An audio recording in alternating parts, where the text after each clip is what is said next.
தமிழ்நாட்டில் என்ன நடக்குதுன்னு ஒன்றும் புரியல. கமல் சார் மேலே நம்ம எவ்வளோ ரெஸ்பெக்ட் வச்சுருந்தோம். அவர் வந்து அரசியல் ஸ்டார்ட் பண்ணும்போது ஏதோ புதுசாக அரசியல் வந்து பேசுகிறாரு, ஏதோ புரட்சிகரமாக அவர் பண்ணுவாருன்னு நினச்சோம்.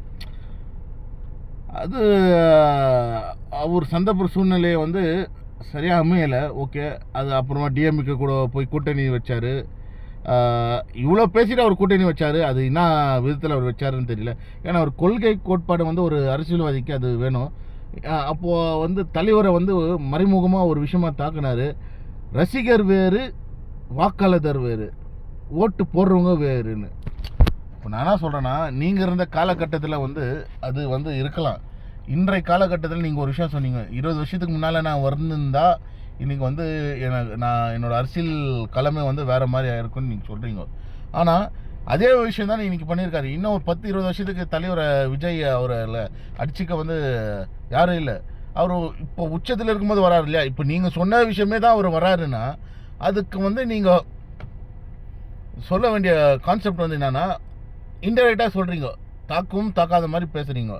ஏன்னா அவங்க மேலே வந்து தமிழ்நாடே ஒரு நல்ல ரெஸ்பெக்ட் இருக்கும்போது, நல்ல நடிகர், மூத்த நடிகர், எந்த கேரக்டர் இருந்தாலும் ஒரு குணச்சித்திரமாக நடிக்கிற நடிகர், உங்கள் நடிப்பை பற்றி நாங்கள் குறைய சொல்ல முடியாது.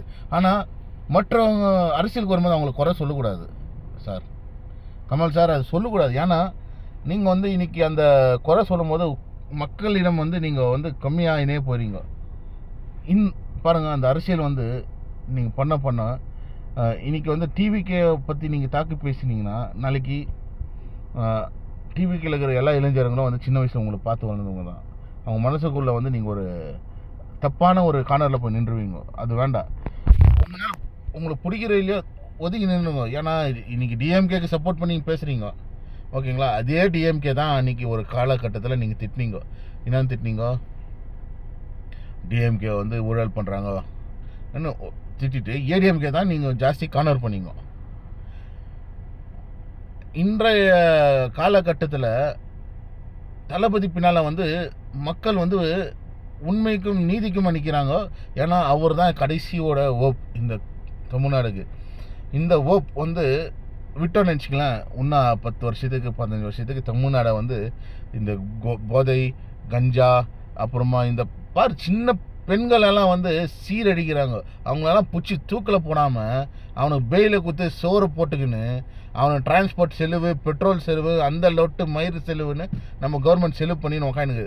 ஒருத்தன் தப்பு பண்ணானா அவனுக்கு தண்டனை வந்து ஸ்பாட்லேயே கிடைக்கணும். அப்போ தான் வந்து தண்டனைகள் வந்து குறையும். இன்றைக்கு வந்து அதை வந்து நம்ம ரொம்ப முக்கியமான ஒரு பாயிண்டில் இருக்கோம். அந்த தண்டனையை கடுமையாக்கணும். எல்லா வீடியோவில் அதுதான் சொல்கிறேன். ஆனால் அரசு வந்து ஏற்றுக்க மாதிரி இல்லை. ஏன்னா அரசால முடியாதா? ஒரு தமிழ்நாட்டு கவர்மெண்ட்னால ஒரு சட்டத்தை திருத்த முடியாதா? கண்டிப்பாக அதுக்கான ஒரு சட்டத்தை ஃபாஸ்ட்டாக கொண்டு வரலாம், ஓகேவா? இந்த ஏதோ ஒரு ஆக்ட் போட்டு நம்ம கண்டிப்பாக அவனை வந்து ஸ்பாட்டில் வந்து தூக்கில் போட்டு, இல்லைனா அவனை வந்து பனிஷ்மெண்ட் வந்து எப்படி இருக்குன்னா, நெக்ஸ்ட்டு வந்து எவனும் அந்த தப்பை செய்கிறதுக்கு யோசிக்கக்கூடாது. இன்றைக்கி பிறந்த குழந்தைக்கு வந்து பாதுகாப்பு இல்லை, பெண் புள்ளிக்கு. அந்த மாதிரி ஒரு வேர்ஸ்டான ஒரு கவர்மெண்ட் தான் இன்றைக்கி சர்வீஸ் கொடுத்துட்ருக்காங்க. குடி பழக்கத்தில் பசங்க என்ன பண்ணுறது தெரில, கஞ்சாச்சிட்டு அங்கங்கே ரேப்பு. இன்றைக்கி பாருங்கள், நியூஸ் எடுத்திங்கன்னா 10 ஒரு நியூஸ் ஒன்று போடுறான்னா அதில் 3 ரேப் வருது, 1 கொல்லை வருது. அந்த மாதிரி நாடு வந்து சீர்கெட்டு இதாகிக்குது. இதெல்லாம் காரணம் ஏன்னா நம்ம சட்டங்கள் வந்து கரெக்டாக பயன்படுத்தணும். தமிழ்நாட்டுக்கார கூட நம்ம மக்கள் வந்து ஒரு முட்டாளுங்கன்னா, எப்படின்னா முட்டாள்னா, கேப்டனை வந்து எப்படி இழந்தீங்களோ அந்த மாதிரி தவறு செய்யாதீங்கன்னு தான் சொல்கிறேன். இன்றைக்கி கேப்டனை வந்து இழந்துட்டு ஐயோ நல்லவர்னு சொல்லி இன்னும் ஒரு பிரோஜனம் இல்லையா? சத்தியமாக சொல்கிறேன் பாரு, அது பிரோஜனம் இல்லை. அதை பற்றி நீங்கள் பேசுறதுக்கு தகுதி இல்லாதவங்க. ஏன்னா அதே கேப்டனை தான் நீங்கள் வந்து கலாய்ச்சிங்க, மீம் போட்டிங்க. கேப்டனை பற்றி மீம் வரும்போது சிரித்து நீங்கள் லைக் போட்டிங்க. ஆனால் இந்த தப்பு பண்ணாதீங்க. இன்றைக்கி நம்ம கேப்டன் ஒரு உருவத்தில் கேப்டன் மாதிரி வந்து இன்றைக்கி அவர் வந்து செயல்பட்டுருக்காருன்னா, கண்டிப்பாக விஜய்க்கு வந்து நம்ம சான்ஸ் கொடுத்து அவரை வந்து நம்ம ஒரு சான்ஸ் கொடுத்து தான் பார்ப்பேன். நான் காசாக பணமாக கேட்குறோம், ஒரு சான்ஸ் கொடுத்து தான் பார்ப்போமே. எடுத்துமே காசு வந்து ஓட்டுக்கு எவன் விற்கிறானோ அவங்க வீட்டில் இருக்கிறவங்க எல்லோரும் விற்றுக்க ஒரு இது சமம். கண்டிப்பாக ஓட்டு வந்து விற்கக்கூடாது. ஏன்னா அது உன்னோட உரிமை, அது உன்னோட இது. ஓட்டு வந்து எவன் விற்கிறானோ அது கண்டிப்பாக நான் அது மறுபடியும் அந்த அழுத்தத்தை சொல்ல முடியாது. ஏன்னா விற்க அந்த ஓட்டை வந்து நம்ம நாடு வந்து பின்னால் தான் போகுது. உன்னோட உரிமை, உனக்கு எது பிடிக்குமோ அந்த கட்சிக்கு ஓட்டு போட்டு, எது உங்களால் அந்த கட்சி வந்து நம்பிக்கையாக ஓட்டு போட்டு அந்த கட்சியை நீ தேர்ந்தெடுக்கீங்க, நீ தான் வந்து இது நாடு வந்து திருந்தோம். அதனால் டிவிக்கு இந்த வாட்டி ஒரு வாய்ப்பு கொடுத்தீங்கன்னா கண்டிப்பாக நம்ம நாட்டை வந்து காப்பாற்றலாம். இன்றைக்கி பாரு என்னென்னவோ வந்துச்சு, தமிழ் அழிக்கிறாங்கோ, இந்திய இது பண்ணுறாங்க, அத்தை தூக்கி சான்ஸ்கிருத நுழைக்கிறாங்கோ. இதெல்லாம் என்னத்துக்குன்னா, மாநிலத்தில் ஒரு கவர்மெண்ட் ஸ்ட்ராங்காக இருந்தால் எவனுமே அசைக்க முடியாது. ஆனால் அந்த கவர்மெண்ட்டே வந்து சென்ட்ரல் கவர்மெண்ட் குஜாவை போட்டிருந்தா என்ன பண்ணாலும் அங்கே பருப்பு வேகாது தம்பி. அதனால் யோசித்து பண்ணோம். 10 விஷயங்கள் தப்பாக வரலாம், அதை நம்ம அனலைஸ் பண்ணி பேசணும், அனலைஸ் பண்ணி பார்க்கணும்.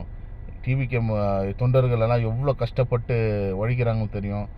ஏன்னா எல்லாருமே வந்து இளைஞர்கள், அவங்க வந்து லைஃப்பில் என்ன நினச்சாங்க, என்ன வேணும், தலைவருக்கோசரம் ஒருத்தருக்கோசரம் அவங்க பின்னால் வராங்கன்னா அதெல்லாம் வந்து பணத்தினால இல்லை, அன்புனால, நம்பிக்கை ஃபஸ்ட்டு. அந்த நம்பிக்கை எல்லாம் அவங்க மேலே வச்சுருந்தா தலைவர் வந்திருக்காரு. கண்டிப்பாக அவருக்கு வந்து வாய்ப்பு கொடுப்போம். கமல் சார் பேசுனது தவறு தான். அது மாதிரி நிறையா பேருக்கு இருக்காங்க தற்கூரிங்க மாதிரி பேசுகிறாங்க நிறையா. நான் கமல் சாரை சொல்லலை, நிறையா பேர் இதை விட்டு வேறு சீமான் அண்ணாமலை இவங்கெல்லாம் வந்து தற்கூரிகள் என்னான்னு தெரியாமல் பேசினுக்கிறாங்க. ஏன்னா அவங்களுக்கு தேவை கான்ட்ரவர்சி ஆகணும். தலைவரை பேசி கார்னர் பண்ணி பேசினா அவங்க பாப்புலர் ஆவாங்க. அவங்க பாப்புலரிட்டிக்கோசரம் தான் தலைவரை பேசுகிறாங்க தவிர அவங்க வந்து அவங்களோட சுயம் இதில் எவனும் யாரும் பேசுகிறதும் இல்லை, ஆப்ரேட் பண்ணி தான் பேசுகிறாங்க. ஸோ அடுத்தடுத்த காணொலியை நம்ம பார்ப்போம். நன்றி, வணக்கம்.